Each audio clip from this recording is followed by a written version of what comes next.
اور مومن اور کافر کی شناخت اس کے بعد نہایت آسان ہو جائے گی۔ چوتھی علامت جو کہ قیامت کی انتہائی قریبی علامت ہے، اس کے بعد کسی کا ایمان لانا معتبر نہ ہوگا۔ سورج کا مغرب سے طلوع ہونا ہے اور اس پر تفصیلی کلام اپنے موقع پر آئے گا۔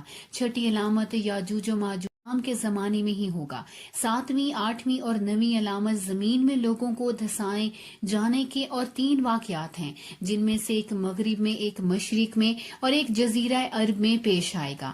گو کہ ان علاقوں میں خسف سے ایسے واقعات بارہا مرتبہ پیش آ چکے ہیں، لیکن احادیث کے سیاق و سباق سے واضح ہوتا ہے کہ قیامت کے قریب پیش آنے والے ایسے واقعات ماضی کی نسبت بہت زیادہ ہولناک اور خطرناک ہوں گے۔ ان کے نقصانات بہت زیادہ ہوں گے اور ان کے نتیجے میں لوگوں کی ایک بہت بڑی تعداد کو زمین میں دھسا دیا جائے گا۔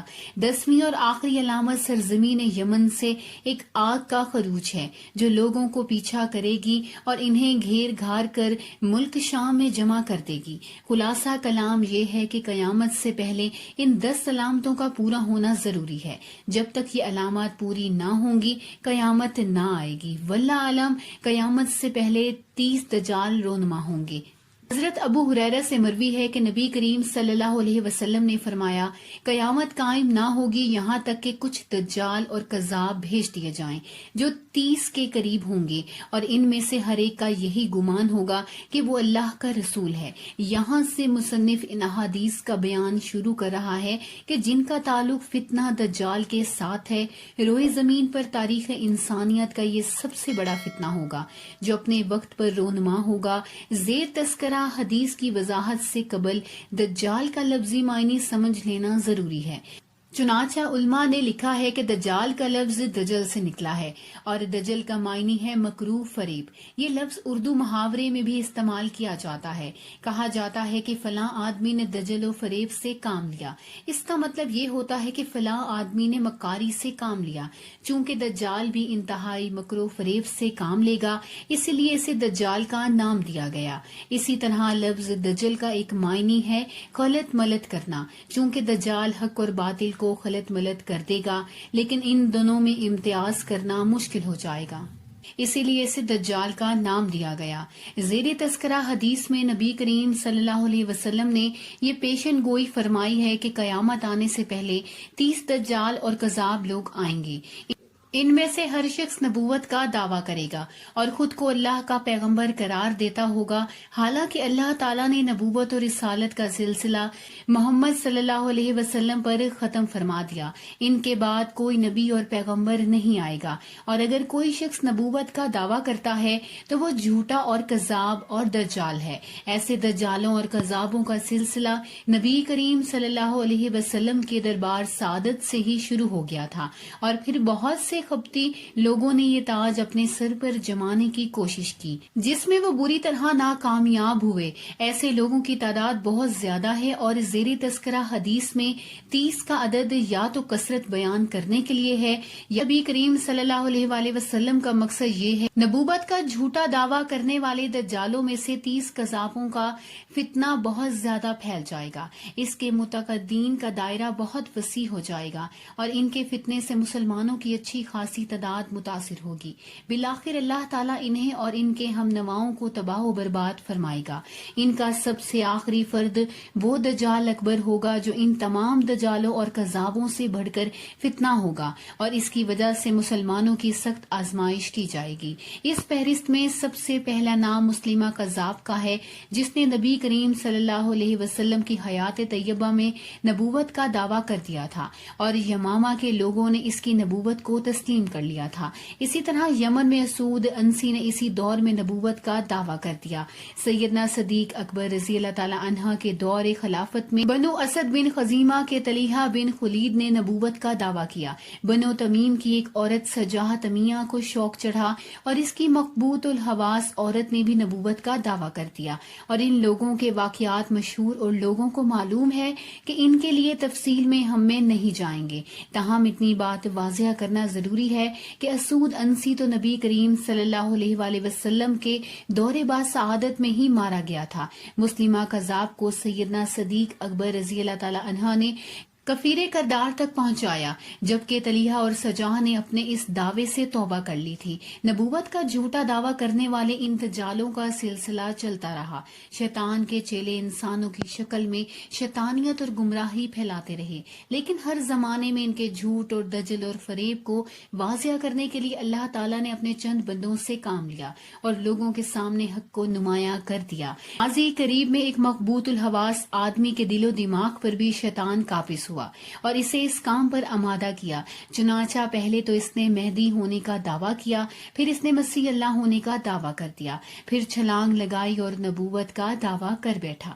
اللہ تعالی ہم سب کا حامی و ناصر رہے۔ امید ہے ہماری آج کی ویڈیو آپ کو بہت پسند آئی ہوگی۔ کمنٹس باکس میں اپنی رائے کا اظہار کرنا مت بھولیے گا۔ ملتے ہیں اگلی ویڈیو میں۔ اللہ حافظ۔